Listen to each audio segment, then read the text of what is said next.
Well, what the what? I created that intro a year ago, and sadly, it has mostly sat dormant, but not today. No, no. If there is anything you can count on as an FCC fan, it has taken a bite out of teams that wear purple, or in Baji's case, the entire shoulders of another human being. September 11th, 2021, that is the last time FC Cincinnati won a match, and 3 weeks ago, it did not look like this day would come again. I myself wrote a desperate article because I just couldn't see the change. And to be honest, I'm still not buying into greatness here, but I'm happy to feel alive for another week. Brenner, who? Take a moment to savor this week because I'll admit, back in the day, I took those wins for granted. Never again. I have seen that dumb spoon trophy too many times in the Bailey. The mantle for this season is it's finally time to hand that thing to somebody else. What could make life better, though? If we look ahead, FC Cincinnati has a handful of matches versus teams way worse than Orlando. If the fans in Cincinnati deserve anything, it is a home win. So no pressure, guys. I know the whole team's watching this. Let's bring those positive vibes back to the stadium that can't glow because the sun is bright in the sky at 1 p.m. and win in the name of all the crappy eaten pretzels in 2021. My fellow co-hosts have been distracted today. They immediately went from enjoying Saturday's win to getting mad about the Reds, so we're going to try to cheer them up here tonight. Welcome into the show. First, we'll start with the evil twin, Brad Weigel. How you doing?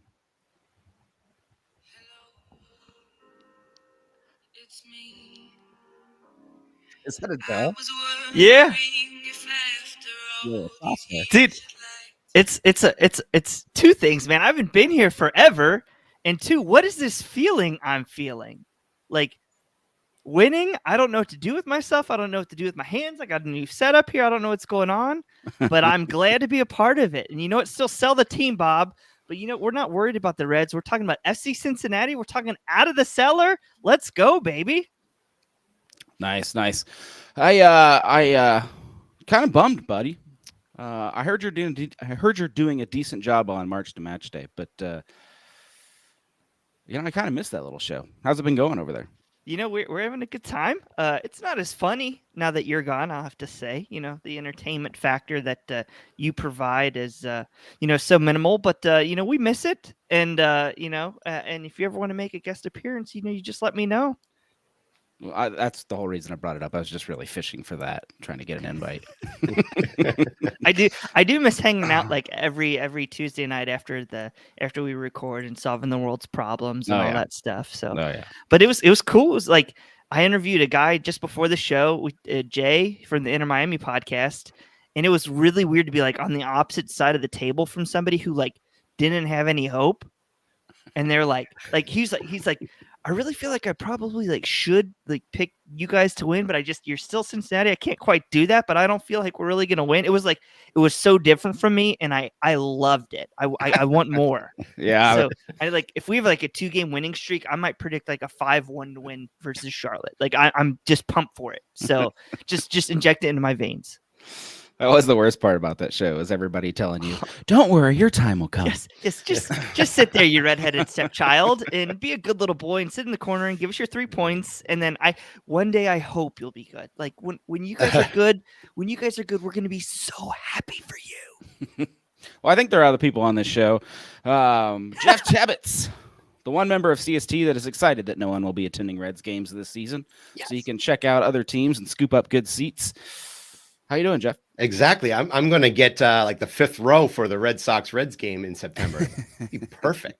I must be allergic to winds because I've been coughing and runny nose all day. So if I sound horrible on the microphone, that's a reason. But yeah, I mean, this is a winning streak. I'm going to call it a winning streak because the last road game that we had in Explorers, I forget what they call it in Exploria. The last time we played there was against Toronto back in June of last year, and we beat them there. Man, so we're officially reach. We officially own that stadium. So I'm going to pull out the FCC 3 medal, and yeah, there we go. We deserve this win this past week. Nice. Take what you can get. I like it. And back. It's been a while. Mr. Nick Suberling, how you doing?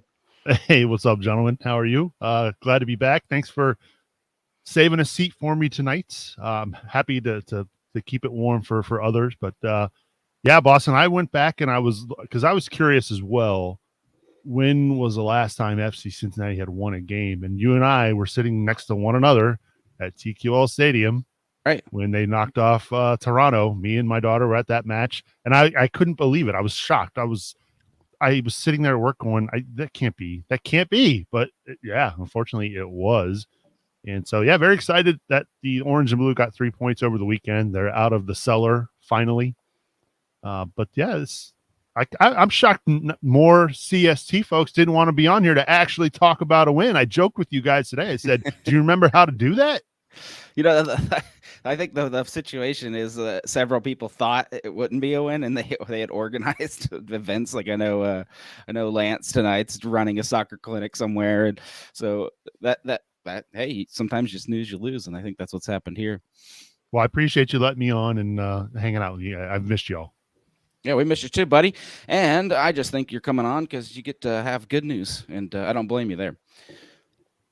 The KLR guys always say he selects his moments on when to come to CST. He cherry picks. So this makes total sense. There you go. Hey, the offer was extended, and I took it.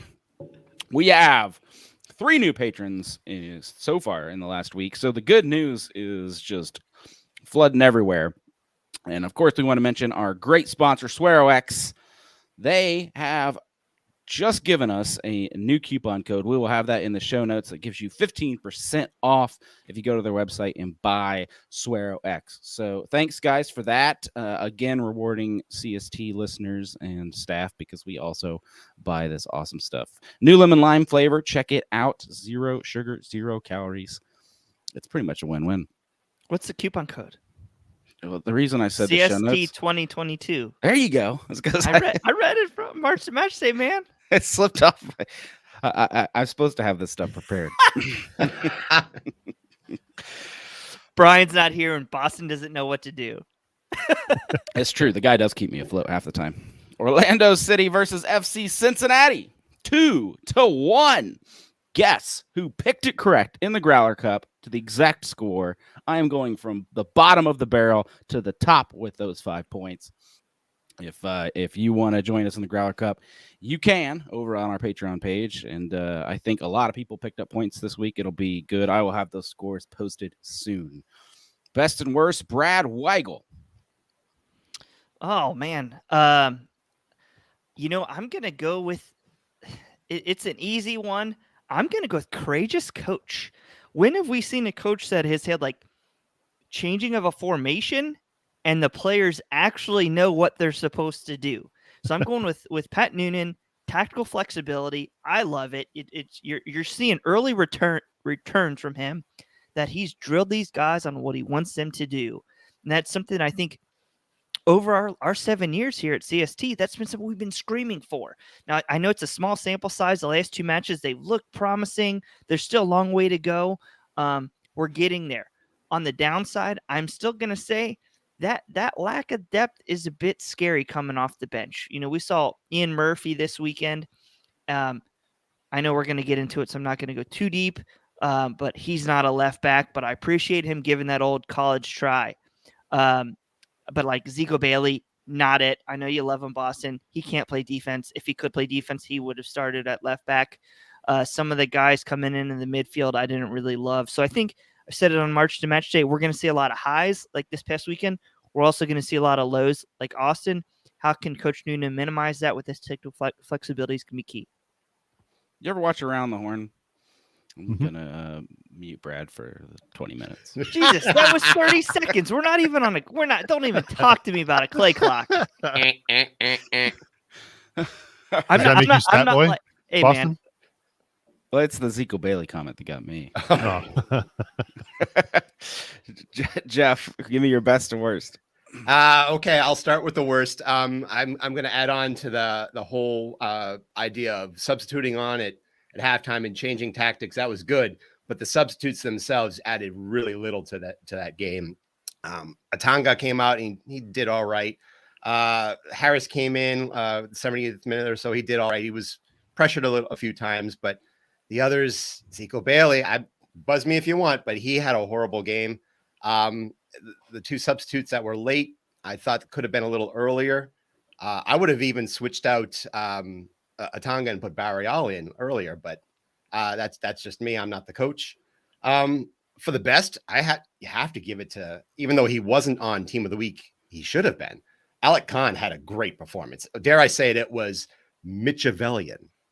That was so good. I mean, probably the best performance we've seen out of an MLS keeper in a while from FCC, because I mean, Teton and Vermeer, they showed up on the best 11 teams last year, but both of those were draws. Both that was from the other team just absolutely hammering shots at them. This one, it felt like Khan knew where to push the ball. He knew where to lift the ball. If the ball was up high, he just poked it over the bar. If it was to his side, he knew to push it out in front of him and not at the offense. So he really seemed like he had everything together for this game, which is a great turnaround considering the past two. Yeah, I want to tackle that a little bit later in the show as well, because we've almost seen two totally different sides of this guy now, and it'll be interesting to kind of do an evaluation. I want to get your guys' evaluation on a performance after 3 games and what does that mean, really.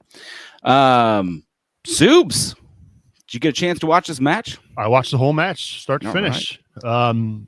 Jeff says Machiavellian. How about Hilbrantian? Is that? I don't know. It rolled off his tongue a little better. Hildebrantian. That's what I was. There we go. Hildebrantian. My best. I'll take the low-hanging fruit here, guys. I mean, how about Brandon Vasquez? Scored 2 goals, 2 really well-taken goals. I mean, the second goal, I mean, he was in the right spot at the right time. I just think he just let the ball hit his head and it went in the right spot. The first goal, though, a beautiful through ball from Lucho. And not a lot. And I watched the replay here today. I don't think Albus Powell gets enough credit for the first pass into Lucho.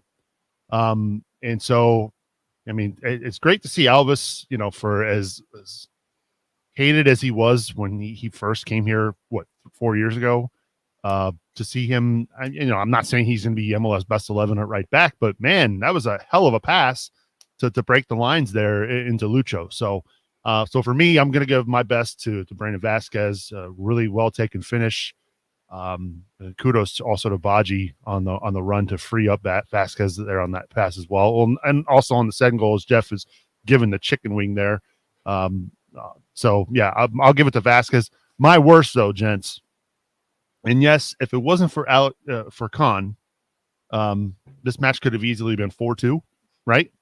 But if FC Cincinnati had taken their chances in the second half, this easily could have been a 4-1 FCC win. I mean, Vasquez, yes, granted, the keeper had come off his line and made himself big. I still think he could have probably finished it. I think if he watches that back, he's thinking to himself, man, I really should have finished that one.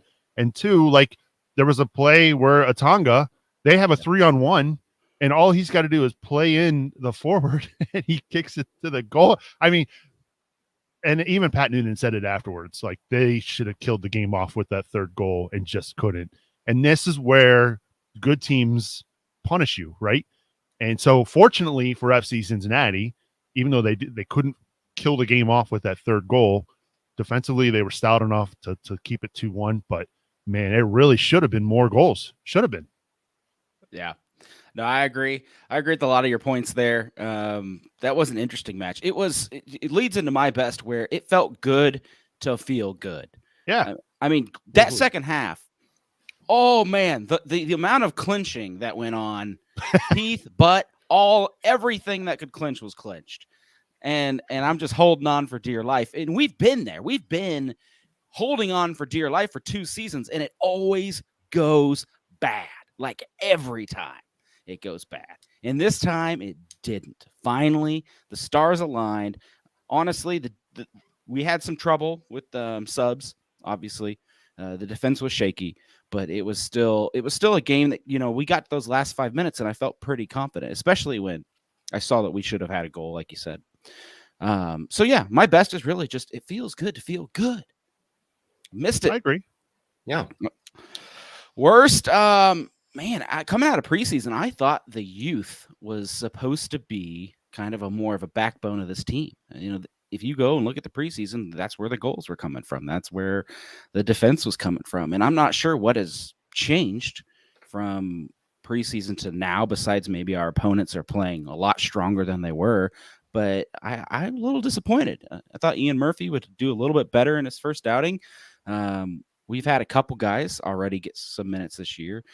Zico Bailey, I love you, but yeah, you I honestly think you played better last year. So it's a little questionable. Where is this talent? Is it just early preseason early season jitters, or what's going on? I'm not sure. That's an area I was expecting a little bit more out of personally, and it's an area we're probably going to have to lean on more because we've got players that are going to go out for international duty and injuries and all kinds of things. Those back positions are getting a little bit weak right now. So hopefully there is some more going on. Well, we win 2-1. What does it really mean, though? FC Cincinnati jumps out of last place into 10th.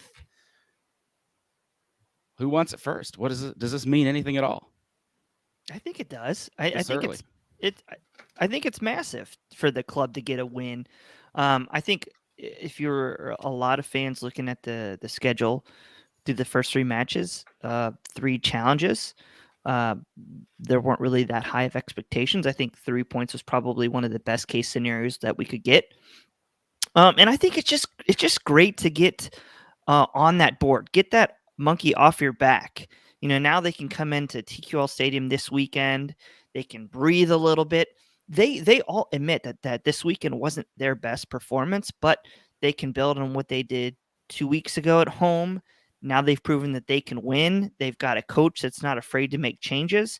We're still not at the best that this club's going to play this year, but I think when we look back at this season, it's going to give them a jumping off point where they can go get results. They've proven they can get a win against a tremendous opponent on the road. I mean, Orlando is going to more than likely be a playoff team. So getting a win this early in the season, I love it.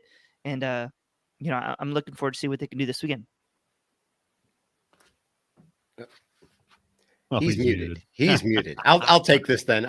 As far as what I think it means, for this game alone, it tells me a lot more than last year, where if we had a lead last year over here. Hi. If we had a lead last year, the crowd was almost certain to say, well, it was good knowing it. We would not only would we blow a lead, but we would probably blow the points as well.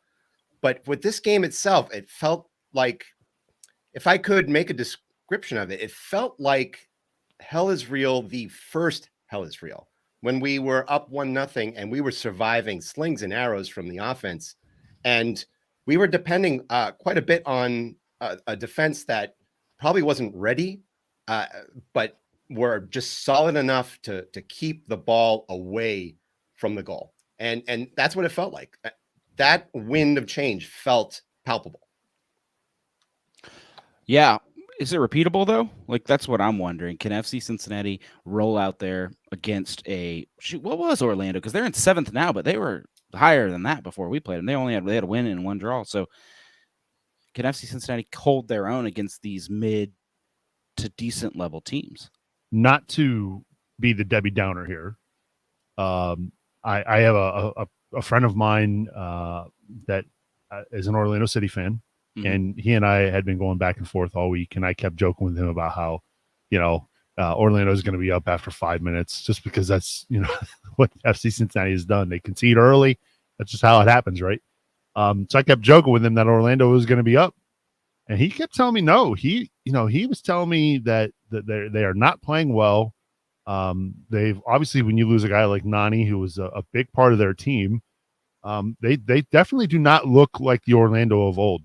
So, I don't. Yes, 3 points are good. I'm very happy about that. Yes, and I think Orlando is a better team than FC Cincinnati. But I don't know if they will be a playoff team this year, based on how they've got out the gate. Now things could change, of course. But so I again happy for the 3 points, but I also will be curious to see how Orlando finishes the year. Man, FC Cincinnati beats Orlando and Soups throws them under the bus. No, I'm just. Yeah, again, I'm not trying to be. Look, I'm happy with the 3 points. Trust me, and I bet Orlando. You just drove right over Orlando, took them out of the playoffs. I just don't think they when you lose a guy like Nani, what did they replace him with? And you lose DK. You lose DK. You lose Mueller. I mean, those are some pretty important pieces, and based on what my friend in Orlando was saying, he's not happy with how they're performing at the moment. So, well, I mean, I think they lost some big pieces, but you still have plenty of good talent on that team. A team that in this league, experience and cohesion, that's huge. And they still returned, I want to say it was like 8 or 9 starters. But as far as is this result repeatable for FC Cincinnati? I think parts of it will be. I think how the defense will have to lock down, how they're going to have to make changes in their formation mid-game. Some of the things that I didn't see, like you guys mentioned finishing, one of the things that I think that we didn't do well this weekend was picking out the key pass early enough. Like you mentioned that one where it's like Powell to Lucho to Vasquez goal. While that was a wonderful play, like there were 10 plays just as good where our guys didn't pick out the pass. You mentioned Atanga. He missed several of those. Oh. And I just think with time together, we're only 3 matches in. We're still missing Brenner. I think we're going to actually pick up on this. So I think we're going to, when we have moments like that, you're not going to see players like Junior Urso bombing up the side, which was a great thing that Pat Noonan saw and changed the formation and countered that. But I think when we start to have a reliable attack, picking up those passes, knowing where our guys are going to be on the field at the same time, like, basically you see some of the teams right now, the backs turn to his teammate for a player, and that guy knows he's there, and he just turns around, boom, passes off, and that team's on the attack. We don't have that yet. We're still relying on moments of brilliance, but when we get that stuff partnered with some of the midfield formation of Cuba, Moreno, which we haven't mentioned till now, they were incredible. Like, those are the things that we're going to need to continue to see improvement in, and I think that's going to lead to a lot of second half success. I think I can sort of jump a little bit on what maybe Subs is getting at with Orlando. Orlando looked a lot like what we have looked like in terms of our offensive capabilities. They had a lot of opportunities at net, and while 5 of those shots were saves, they had a lot of blown shots. Alexandra Pato's shot wide open and skies it towards the Villages. Benji Michel came in and he was torching the edges, but he couldn't get a solid shot on goal. I saw a lot of Orlando being good, being talented on the wings, but unable to finish it. And maybe that's what we can attribute this win to, that Orlando looked a lot like us on offense. Yeah, Michelle was so scary, especially with our young fill-in right back. Oh my word. Michelle was dangerous out there. I think that was Orlando's really their best opportunities once he was subbed in. It was a really high impact sub for them. I agree. I think Orlando wasn't as good as I thought they were going to be, but they still had early results this year. So they might be all right. They might float around. It'll be interesting. And they have a solid coach too. I mean, Perea knows what he's doing. I mean, he's been around Major League Soccer. They might sneak into the playoffs. I'm just basing that on my conversation with my buddy who's an Orlando fan who all week was like, nah, it's not going to be the case. He knew it. He told me, I think FC Cincinnati's going to win. So the other weird thing this year is this February start is I don't think any team, including FC Cincinnati, is complete. Like, you're going to have signings still, and you're going to have pieces still coming in or going out. Which I mean, aren't all the teams in the MLS? There are no 9-point teams right now. I think all of them have dropped points somewhere. Interesting. There was not a single draw this entire week. I know that was in Major League Soccer. It's so weird, but that's still. I think that's better for most divisions. It kind of puts the bottom at the bottom and the top at the top. But real quick, let's dive into probably one of the heroes of this match outside of Vasquez, who's an easy setup because he got those 2 goals. But Baji, I think we saw a jump in his play. Although statistically, he didn't have a lot of shots. He didn't have a ton of pressure, but he did make the plays when it counts. And I think this is the first time we've seen an FC Cincinnati impact player in the first 3 years pair well. That's what really surprises me is you had a really good pairing.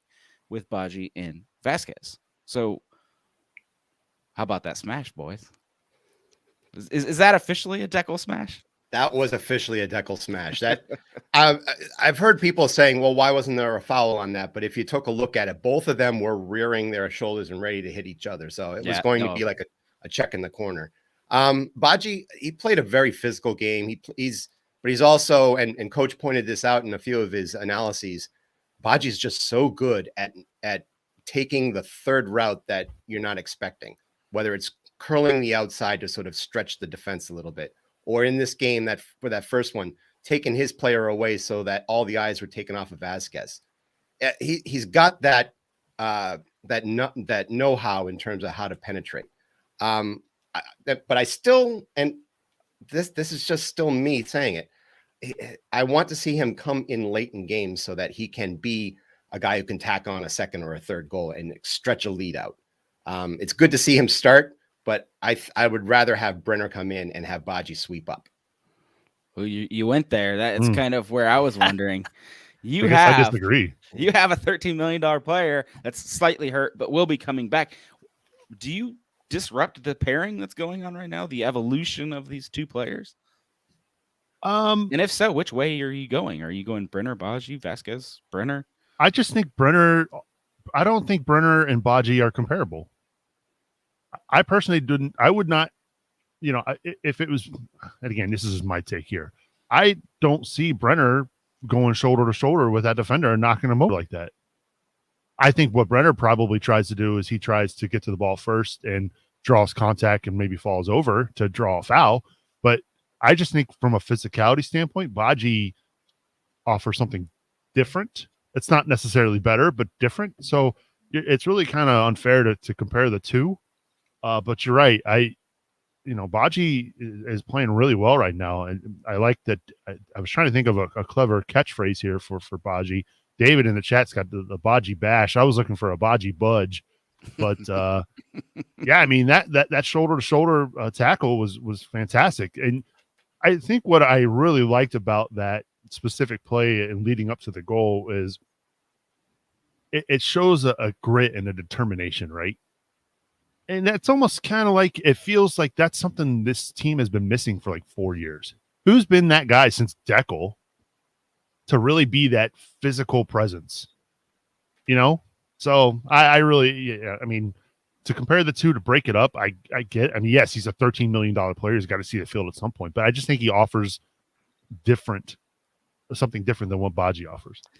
I'm going to take a little bit stance different than you both, kind of, I'm going to say maybe straddling the line a little bit, but I think Baji right now is the right choice to play up top. Kind of helps that Brenner's hurt because Baji's more physical. So we are still going to need that up there, need some moments of brilliance. And with Brenner being hurt, while these guys are getting together, he wouldn't be getting a ton of great service right now. While you're still figuring out the Moreno-Kubo partnership, trying to get those through passes that Brenner plays well off of. I think it's good to have Baji right now, but I think late in the season, I think it's going to pay dividends having Brenner up there, just because he's, in my opinion, a more technical player. One thing that I noticed about Baji and Vasquez, but more so Baji, his first touch is horrible. It is absolutely dreadful right now. Like every time we tried to hit a long ball, it was like, he was like kicking it was like a ball hitting concrete. It just wasn't staying to his foot. So I think while I love his physicality, and I think he's a good player, I'm still siding with Brenner, his ability to bring the ball down, getting that quick shot. We'll still see how it all plays together. This is not a complete team, as you said. I still think there's going to be pieces added, but I don't know how when healthy, you don't put Brenner in the starting 11. I did have one thought of, there was the ball that was served way up to Baji, and his first touch was awful.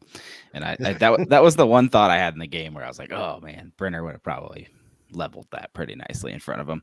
I don't know, but what if instead of, why do we have to switch Brenner and Baji? Why maybe not Vasquez takes a seat and you put Brenner in that spot and you have Baji and Brenner paired up? Man, I lean. not taking the guy off who just scored 2 goals. No. I agree with that statement, Brad. I'm just saying down the road, is Brandon Vasquez going to be continuing this form? He did at the end of last year. Yeah. Well, from everything I've seen, he improved towards the end of last year. He's improving the beginning of this year. Like he's the hot hand. And if I'm doing a pairing, I think Brenner, Vasquez, and if that doesn't work, then play all three, and then do a sub somewhere in the 60th minute. The one thing that I could see is I don't see how Brenner doesn't play with another striker. Like I don't see him up as a lone forward. But maybe one thing that I could see, and maybe this is something Coach digs into further in his talking tactics. We saw that 4-3-3 this weekend in the second half, and Baji, I want to say, went out to the left side. Maybe Brenner goes out to one of those wings and then kind of cuts in and plays underneath. Put him on for a Tonga.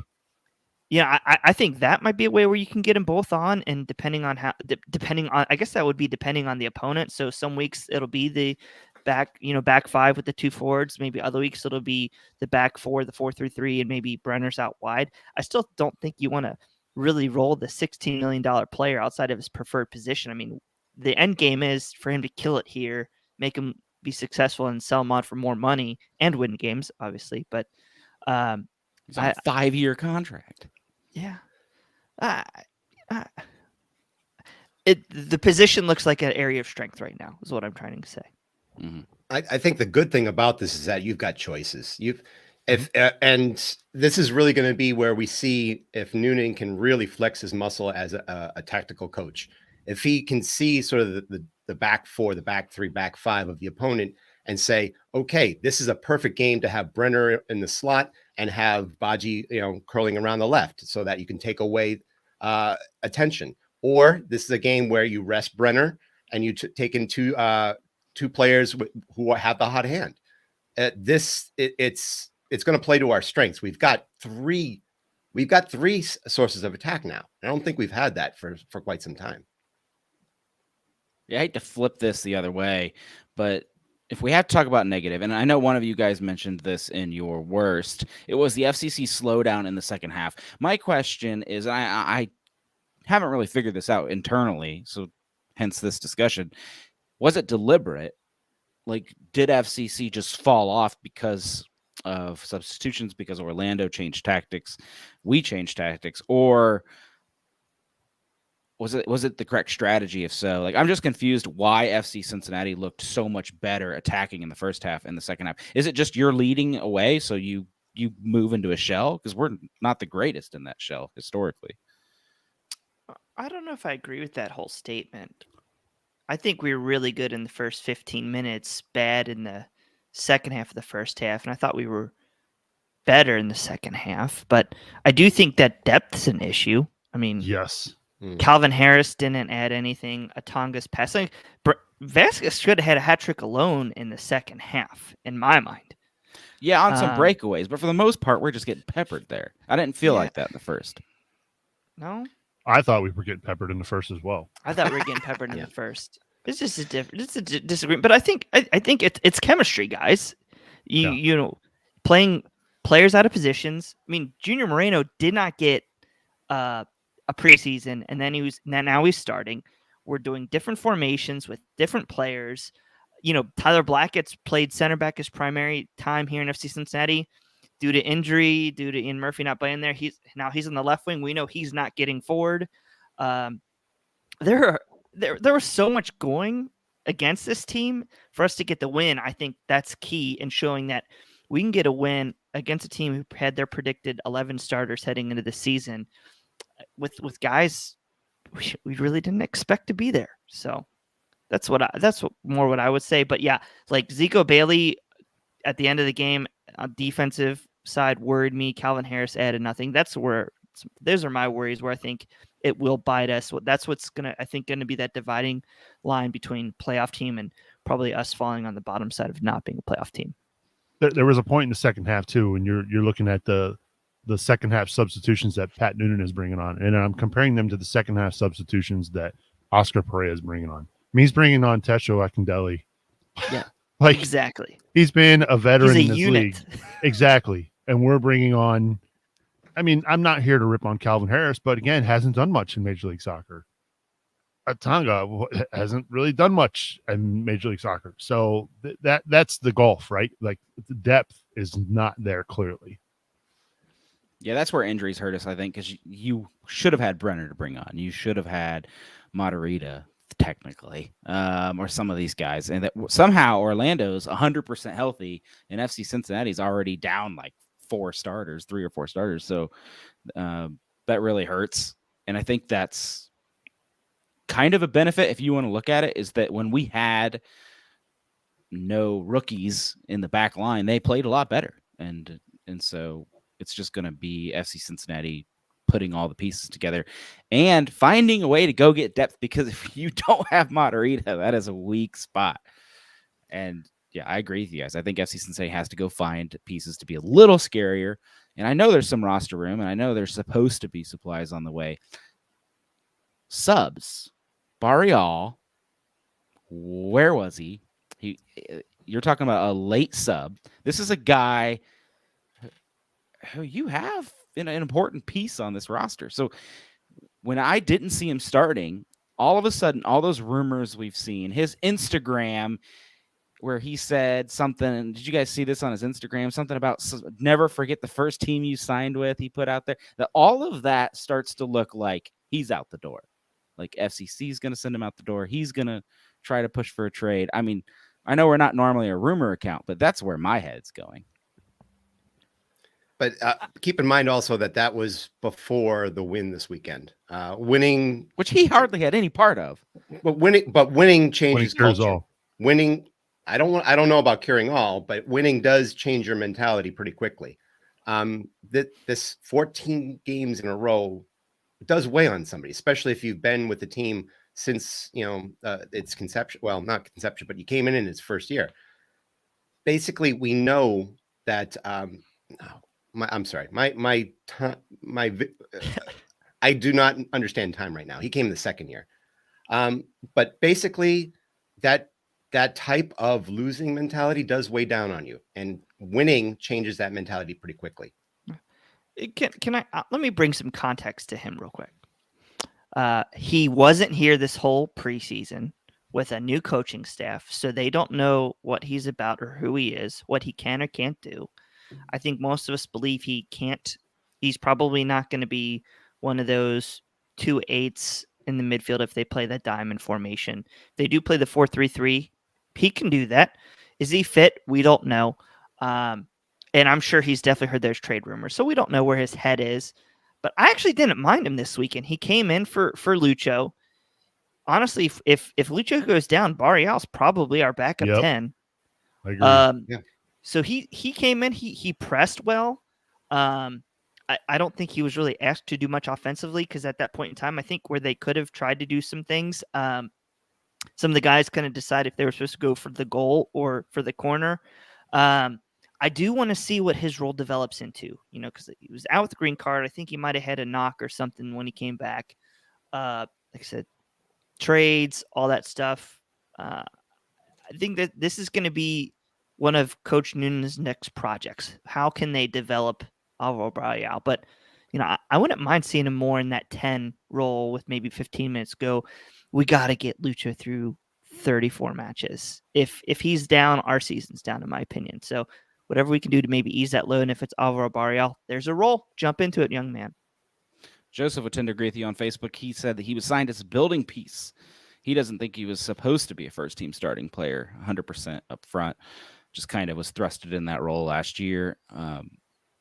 I'm not sure. I might disagree with you both. I think he was supposed to be a starter, a big part of this club, and I'm not sure he's happy being a sub in late. So if that's the case, I wouldn't be shocked to see him gone in the summer window. It's tough because I really felt that when he was brought in and Atanga was brought in, I felt that one of them was going to start and the other was going to sub in to rest, tired legs. But now it seems like neither of them fit in the starting lineup. So you're sort of stuck. Which one do you really want to play as a sub?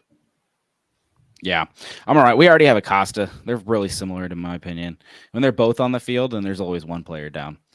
So just rebounding there is fine with me. What did you guys make of Acosta this weekend? I thought Acosta had a really good game. He did. I want to know what you think, because I got a response. Well, here's my thing. FC Cincinnati has had problems with ball flow. And getting the ball flow and I'm really judging them on 3 games. I've really seen improvement in a midfield area from FC Cincinnati, and I credit Acosta. I feel like he's played a little bit less selfishly than he has in the past. I've seen less glory runs, if that makes sense. He is one frustrating player to watch because he can have that amazing pass to Vasquez to unlock the defense and get the goal.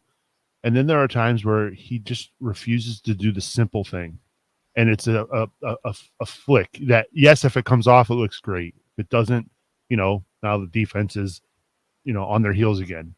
So, I mean, you have to take the good with the bad. And this is what I remember sitting there listening to you guys record that talking tack or March to Match Day last year with the RFK refugees, talking about Lucho ball and dealing with that. You have to deal with the good and the bad. So it's just yes, he can be an exciting player and he can offer a lot, but at the same time, he is incredibly frustrating to watch sometimes. I just disagree with you wholeheartedly, Nick. I do. I think actually Boston's spot on here with ball flow, and I love that saying, and we're gonna have to hashtag that or whatnot. But his teammates put it on a shirt. They're not finding him to the last moment. They're literally causing him to play hero ball. This is not the same Lucho from the RFK days. Okay, not the DC United days. It's not the same player. They literally he's way on the top box in space. You need to get him the ball. Then you're probably hearing Coach Noonan on the sideline, pass the ball to Lucho, pass the ball to Lucho. They're not doing it until there's 4 players on somebody else, and then they pass it to him, and then Lucho goes, what the hell am I supposed to do? So he does Lucho ball, tries to dribble around 4 guys, sometimes pulls it off, sometimes he doesn't.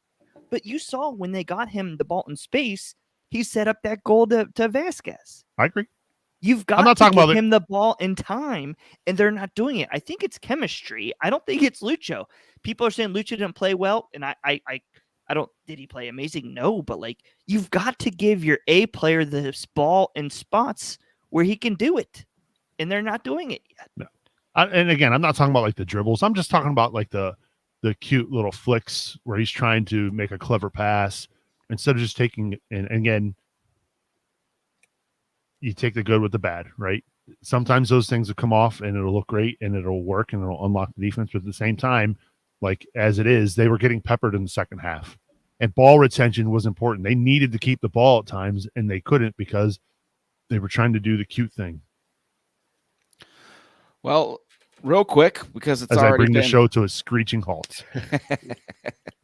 We're going. No, I think you guys have good. I think you guys have good points. But real quick before we dive in further, because I feel like this one has taken us places, I want to give a shout out to all of our supporters and everyone that reaches out to us. You can find us on Twitter at Cincinnati Soccer Talk or email us at feedback@cincinnati-soccertalk.com.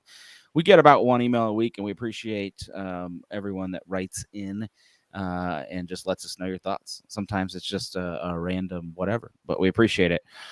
Our show is by and large supported by fans. We have sponsors, but the legwork is done by individuals. And so we really appreciate all of you that donate. Real quick, I want to give a shout out to Ree Lee, John Davidson, Mike Hudson, Robert Stevens, Laurel Failer, Matthew Adamchek, Buddy Taylor, Riley Stephen Burke, James Denbrough, Tom Newhouse, Brian and Brad Weigel, Brian Gillis, Dan Alberts, Will Kychek, Ian Rexroad, Augustus Caceres, Bill Antonitis, Carl Feit, Jeremy Schrand, Kyle Pohl, Christina Sharma, Rupesh, Tom Bezeldorf, Jason, who is super average, John Haskell, Ryan Ernst, Mary Lou, Rob Pierce, Clifford Adams, Thomas Theft, Pierce Johnston, Mike Prentice, Mr. and Mrs. Wiederhold, Rob Gazelle, Kevin Day, Jamie Smed, Alex Carnitas, David Tingler, Patrick Lahani, Mike Bowman, Brett Sova, Chris Hubbard, and brand new Kevin Cooney, Joe Max, and Jack Emery. Thank you, the 3 of you, for being brand new subscribers. We appreciate it. And if you want to support Cincinnati Soccer Talk, you can over at CincinnatiSoccerTalk.com/support, or just hit us up on Patreon. So I appreciate that. And I promised at the top of the show, so I want to jump into it. Sorry to cut off your Lucho talk, but let's real quick dive into our keeper situation. For the first time, FC Cincinnati looks like they could have a capable keeper between the sticks. And there's not much that we know of behind him as far as depth goes. But if you saw the outrage after the Austin match, there were fans ready to sacrifice this guy to the Wolves. Some of us were ready to sacrifice him to the Wolves. I was preaching caution on this one because I just knew you cannot judge a keeper by one game. But where are your thoughts? If you're the kind of person that thinks the first game is his fault, then does one game good and one game bad balance out? I'll jump in. Like your face is disturbing, Subs. What's going through your mind right now, sir? It's a no-brainer. He's the guy. Like, there's no other option. Are you telling me Kenneth Vermeer? No way. Kahn's the guy. And I'll tell you this. I mean, yes, there were maybe some goals that were his fault in that first game, but the defense didn't help his cause at all in Austin. Nobody played well in Austin. So, for me, it's Kahn all the way. And if somebody else is in goal, I'm going to be disappointed. I think there's a lot of people that jumped on that because it looked very similar to how Cody Cropper played in net against New York City last year, early in the season. How, he gave up a very similar number and looked just confused, just as confused between the sticks at times. But I'm willing to give a longer leash to Kahn, because it's not just Kahn that is brand new to the system. It's also the goalkeeping coach that's new to the system. So the first game was not only Kahn in place, but also Paul Rogers instructing things and calling the shots. Pat Noonan being brand new to the system. I knew that there was a longer leash, and I'm willing to give that for this goalkeeping crew. And that being said, I'm glad we did, because Kahn is showing what he can do as the guy in net. I mean, let's be honest, gents. I mean, if Kahn's not in goal Saturday night, FC Cincinnati does not win that game. I feel the same way. Yeah, no, I feel the same way. I think. Go ahead, Brad. Go ahead. I was going to say, I just think it's great how he bounced back. He didn't have a great game that first game against Austin. There's no defending that. I think one of those was really his fault. But yeah, I don't think Vermeer makes the saves that Kahn made this weekend. So ride that. He did a great job. He did exactly what Matt Doyle said when he was going to come here this year. He doesn't have to be a best 11 player, even though he had likely, in my opinion, a best 11 game. But he was the difference maker. And if he just brings us up, he makes one extra save a game. Golly, if he makes us, 10 points, it's amazing. So yeah, I can't believe he sat there on the bench in Atlanta for 4 years. I just pulled up some of the comments in the FC Cincinnati subreddit after that Austin game. There is Kahn is a 30-year-old backup. If we're gonna lose 5-0, just play the draft pick or Sunderland. Does the goalie know he can use his hands? Concussion. Sunderland still has a concussion, but he's banging his head at the results this team puts up. Oh my God. Some of these are just awful. But is Kahn really 30 years old? I guess I didn't know that. I think he's like 31. It's 31. Oh. Yeah. Okay. Well, Dave in the chat on Facebook brings up a great point. He says the point blank stop on the header from Kara was massive. I mean, that save, there's no chance Vermeer's making that save. Vermeer's falling on his butt and slamming the turf with his gloves in anger because somebody wasn't marking that guy. I mean, that save was massive. I argue that he might make those saves. Now, granted, his this is a smaller sample size here, but I think what we've seen with Vermeer is that when he makes those saves, he pushes the ball into the wrong direction. Right. He pushes it towards the streaking offensive guy. So here you go. Yeah, on a platter. he's been known to do that for us. But and once again, I circle back to Coach. He pointed this out. I think on the corner kick where he made the last save, where when he made the save, he pushed it towards one of his own guys. He knew where the defenders were around, so that if he made a sprawling save, that ball is going to where it can be cleared out.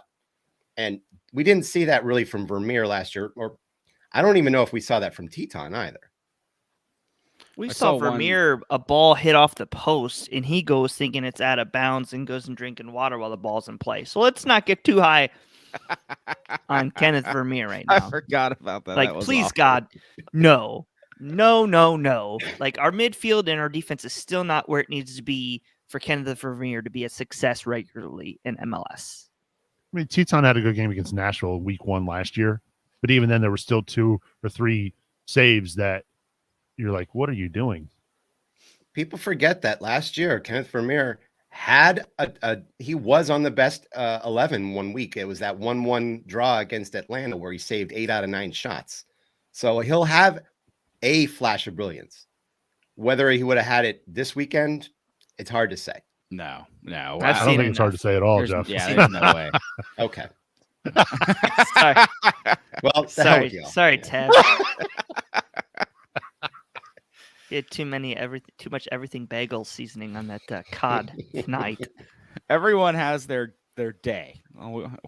We were all lucky enough to see Mitch's day. I think this one wasn't as dramatic. It wasn't as many shots saved, obviously. But in the end, that's what this could end up being, his day. So you can't. We need to see more of a sample size with this. You can't worship the man or throw him under the bus after Austin or Orlando. That's kind of where I'm at. I don't know if the answer is, honestly, the answer is stop making him take so many, and that has to be shored up defensively.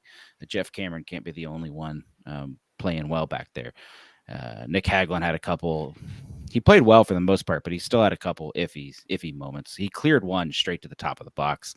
That blew my mind when he did that. I hate those so much because you're just serving it on a silver platter. But yeah, point being, Kahn cannot be the hero every game, or he will fail. Just like Teton, just like Vermeer. I think you have Vermeer on the bench because. Yeah, you already wrote a player off this year, and you can't write anymore. Dumbass GM signed him. That's why he's on the bench. So I don't know what else is behind the two of them. Honestly, we haven't seen much of it. So just the draft pick, right? Yeah. So hopefully Kahn plays well because until FCC2 kicks off, we don't really know what else we have. No. Speaking of which. FCC2 signed a bunch of players. We just in our last episode had a interview with the head coach, Tyron Marshall of FC Cincinnati 2, and he told us that they are going to come on fast and furious because they play in just a handful of weeks. And we're looking forward to going to check them out. Just real quick, because it is news, they signed Flanagan, who previously played with FC Cincinnati. He will now be on FC Cincinnati 2. Oh, is this Avion? Yeah. Yes. Oh, yes. Good. That's good. Yeah, the FCC released him just to sign him back to FCC2. That's good. Andrew Akindelli, goalkeeper Nico Campuzano, if I'm saying that right. Daniel Martin, and their first ever player that they signed was Kai Thomas. New assistant head coach Xavier Thomas will be joining Marshall, which I think makes a minority coaching staff there, which is kind of cool for Major League Soccer. Sir. Yeah, very cool. Brad brought that up in pregame, and I didn't even had not put the pieces together. So I stealing my takes, credit man. there. That's okay. That's okay. No, that's neat. Yeah, I mean, I take pride in that, though. I really do. We're giving people opportunities. Tyron Marshall, he was dealt a rough hand. Is an MLS as the MLS interim coach last year. He could have left this organization. I credit him for coming back. The new general manager and the front office believing in him.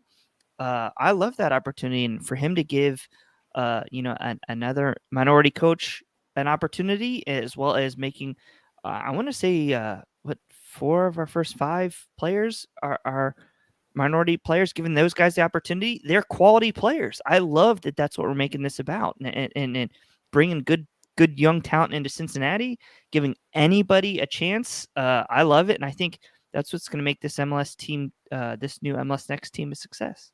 Yeah, two of the guys that they've signed were brought from the academy as well. So Marshall's sort of had a hand in that. Kai Thomas and Daniel Martin were both signed last year, 2021.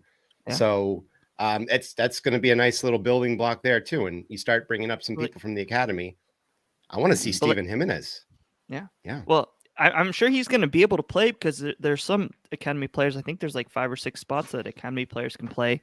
But like Kemp Uzano was one of the highly sought after keepers in the MLS draft. And just because of the age and the lack of, guys that can play that position throughout the world, there's only one keeper on the pitch for your team at a time.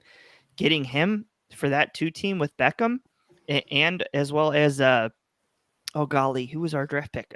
Roman Celentano. Yeah, sorry. Yeah. Those guys are going to have opportunities to play. Akindele was a great forward, one of the best forwards in the Big Ten this year for Wisconsin.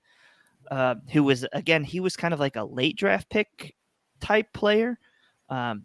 They're getting some talent. I'm not sure if these guys are going to win or not, but I think you're building that pipeline, and that's what I really like about what our front office has done with Albright, getting some of these young guys. You've seen him develop young players, especially you think about the Union about 5 or 6 years ago, right when FC Cincinnati was getting into USL.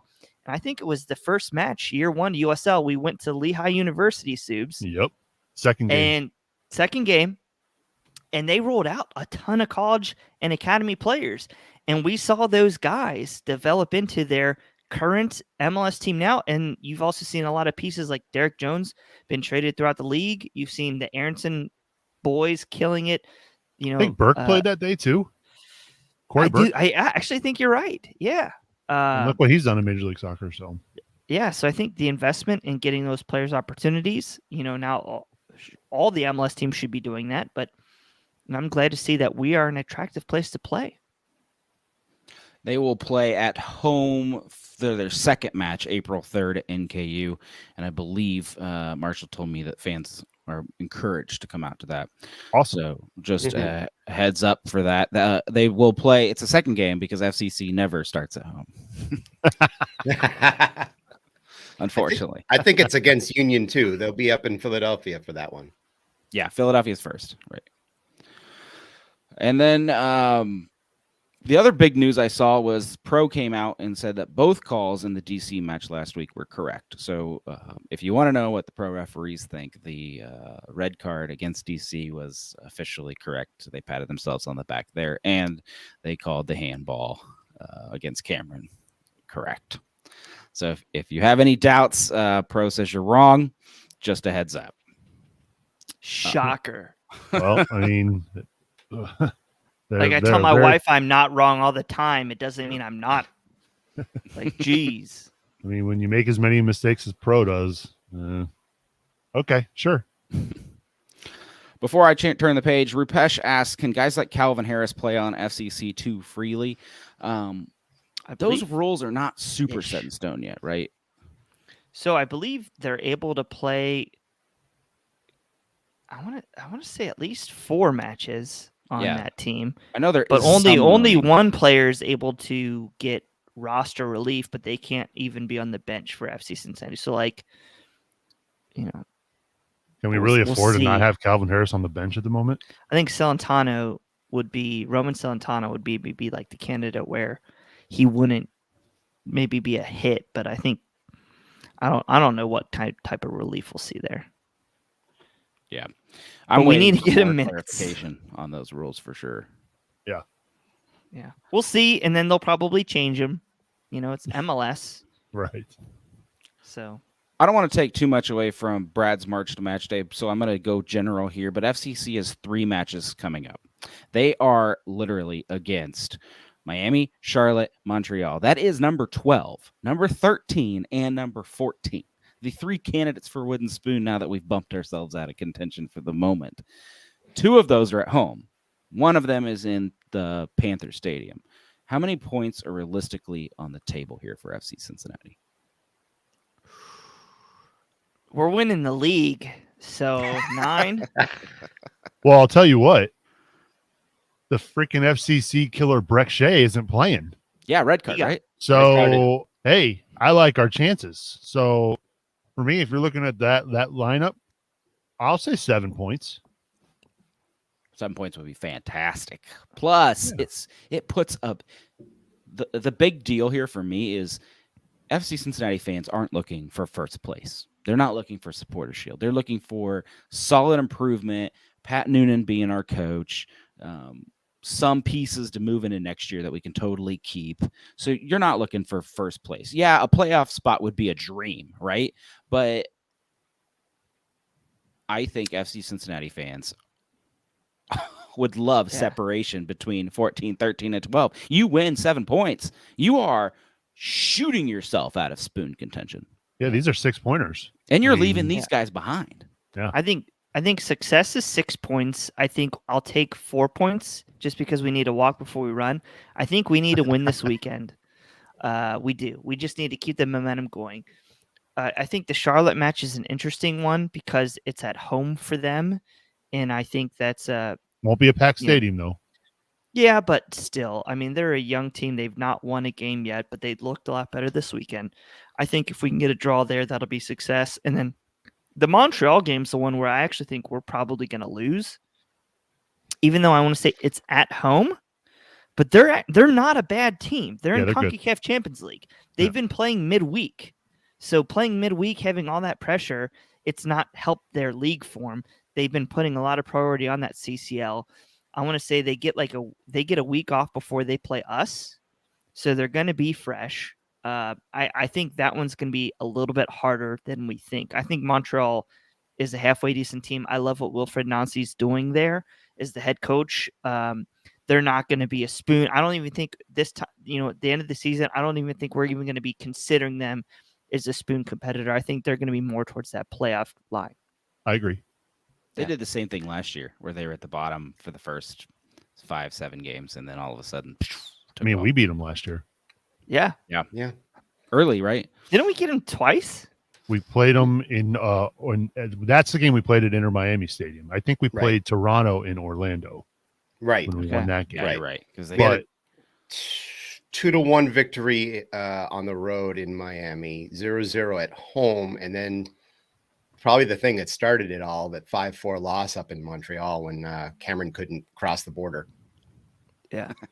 I mean, they had to play Cruz's old midweek, who is a good team. Yeah, they lost to Philly, who's a good team. They lost to Orlando after having to play Santos in Champions League the week before. So, and they beat Santos 3-0. That's an amazing result. So, like I said, 4 points, I think, is what's going to happen. 6 points would be massive. 9 points, and this league is not going to be able to live with us. We'll move into our final thoughts, but real quick, just give me your prediction point total. 3 games, 9 points. I said 7. Jeff's got 5. 5. I realistically, I do not want to see 2 losses. Brian Weigel's going with 4. Who's Brian Weigel? Sorry. Golly. Wow. Rookie mistake. Come on. Right there. Subes never made that mistake. There's got to be somewhere in there. Hey, I'm gonna go with. It says my name on the bottom of the screen in our host page. Come on, Boston. I'm going with 4. Yeah, same. Boston, 1-1. Boston, you lasted longer than Ian Murphy did. So you did pretty good. Let's give him a break. He was probably rollerblading today. It's nice weather outside. He's probably a little tired. Just be gentle on him. I flip it though. I think we lose Carolina. I think we tie Montreal, and I think we win. You think we lose to Carolina? 70,000 people there.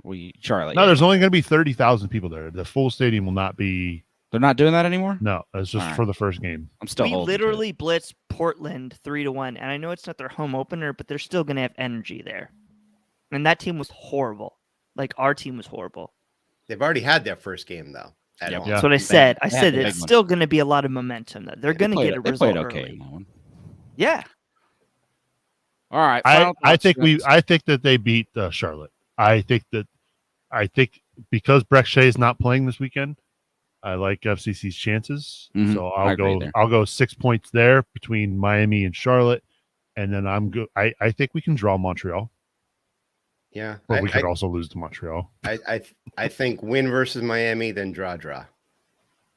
Okay. All right. Well, let's transition. Final thoughts. Brad, Brian, whatever your name is, you're up. Sure, man. Outside of my sign that says "Sell the team, Bob," I do want to take a minute to reflect. Today is March 14th that we're recording. 2 years ago, I was sitting in Louisville, like telling my wife to get home from her sister-in-law's baby shower. We got to get home and we got to buy all the toilet paper and paper towels and soap and hand wipes and everything we can get our hands on. And I really I mentioned that because I want to thank all of our listeners. 2 years ago, MLS is back. We had all those watch parties in this chat room. That helped me and many other people get through the COVID times. And last year, the FC Cincinnati's been rough, but it's still been an escape. And so I just want to appreciate all of our listeners, all of our supporters to keep this thing going. 7 years is not easy, but I love it. I couldn't imagine doing anything else. I love you all. And I just I appreciate and thank you all. We love you too, man. Hey, Boston. Jeff, final thoughts? Maybe just a quick thing to say in terms of hitting you in the fields and everything. Before the game in Orlando, the team held up Alan Cruz's jersey. Not sure about the situation. They told it was a family situation, but our thoughts are with you, Alan. Hopefully everything works out. My final thought in reality is in less than 10 days, we're starting up my favorite tournament, the US Open Cup. Stealing Boston's thunder. Can't wait for this. I've looked at the first and second round opponents and who we could possibly be matched up against. There's a lot of juicy games that are lurking under the radar, even the first round. So I hope people watch it, because these, for soccer to exist as a popular sport in the United States, the lower levels need love too. So I hope people can tune into, I think ESPN Plus has it this year. Tune into as many games as you can and give that support. Yeah. Have you checked the thing? Do we have any local team? And I say local by Ohio, because I know Cincinnati doesn't have anyone in there this year. I mean, you've got Detroit City playing Michigan Stars or Bucks. I'm not sure what their names are anymore. Of course, you got Lou City. You've got Indy 11 playing their game. You've got probably the one that I'm excited about most, Des Moines. The Des Moines Menace playing against Minneapolis City SC. And whoever wins that will play the USL 1 champion from last year, Union Omaha. So these are exciting games. They're building blocks for the lower levels. Yeah, some of those teams you mentioned are lower level, but they're not small clubs, really. I didn't even know we were allowed to mention some of those teams he mentioned. So right. That's a $5 fine times about 3. Yeah. Take it on my paycheck. Sue's final thought. My final thoughts. First of all, thank you, gentlemen, for allowing me to grace the airwaves this evening. It's been fun catching up and talking some FCC. Brad, you brought up March 14th. My Facebook memory just a couple days ago, March 10th, was our live show at Buffalo Wings and Rings with Alex Steck. Yeah. So, and that was right. I mean, I remember going into that restaurant, introducing ourselves and half jokingly, doing the elbow bump instead of the handshake, because we thought, the chicken wing, because we thought, that we don't want to get sick. But then, I mean, all hell breaks loose 4 days later. And, I remember that was leading up to the home opener. Yep. And it didn't happen. So can't believe it's been 2 years, but, my final thoughts. Look, I feel like a broken record, but I just want, when I watch FC Cincinnati, to be excited. And a lot of people blame me for some of those 5-4 results or those high scoring results, even though we come out on the losing end. Look, I sat there Saturday night watching the game with my daughter, and it was exciting. It really was. It was cool to see them have the lead early. It was cool to see them, score some goals. And it was just, I hadn't felt that way about an FCC game since that Toronto match at TQL Stadium. And so I just hope we get more of those this year. And it looks promising. And congrats to Pat Noonan on getting his first Major League Soccer win as a head coach. Oh, that's a good point. Yeah, this is a time for FC Cincinnati to capture some hearts and minds again in Cincinnati with the Reds looking like they're going to do absolutely nothing this year. Who? He said the Red Sox. He said the Red Sox. Do the Reds still have a team? Are there any players left? But that's exactly my point. I think you're going to have some people in Cincinnati looking for something else to watch. And so this is a really good opportunity for FC Cincinnati to win some home games because the games are fun, even if they're a draw or whatever, but put some excitement. If Baji shoulders that guy right in front of, section E5 or whatever it is, like, people are going to lose their minds. So, let's bring some of that excitement back home. Let's make TQL Stadium a fortress again. I think this is a year where FC Cincinnati can finally make home at least be a place where draws are just the norm and wins are possible. So that's my final thought. Hopefully the players can do what they did on the road at home, and I just want to have some excitement there and hear the fans go wild again. I think that's about it here for those of us at CST. We appreciate you listening, tuning in live, listening on the podcast. You guys are awesome. And I know the wins are more fun to talk about, so hope you enjoyed this show more. I'm going to have Subes take us out with his classic into the show line. The honor's all yours, sir. Thanks for tuning in, everybody. I'm Nick Serberling. Watch your tackles. We'll see y'all next week.